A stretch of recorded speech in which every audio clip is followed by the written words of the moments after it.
Okay, så det vi har gjort indtil videre, det er, at vi har taget vores saltsyre og hældt 1 del saltsyre, 10 del vand i. Så nu det her 1 del saltsyre og 10 del vand. Den er stadig 1 på pH-skalaen. Så det vi nu gør, vi tager og hælder den ned her. Hælder lidt andet ud igen.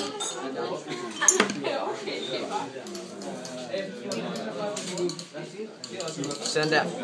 Så det her det er en del saltsyre og 9 del vand.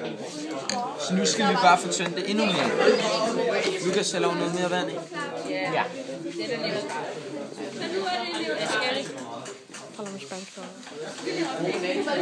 Lukas i spanske rom.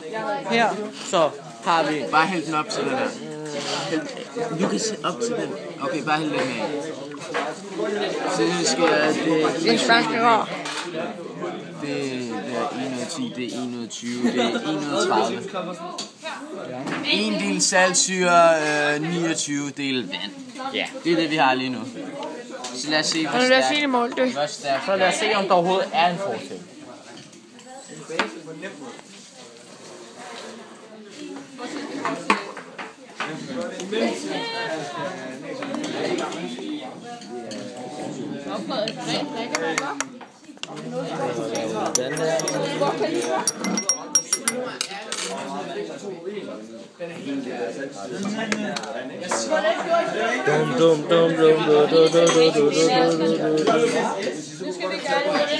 Så som vi kan se, så er den faktisk faldet. Nu er det vist nok en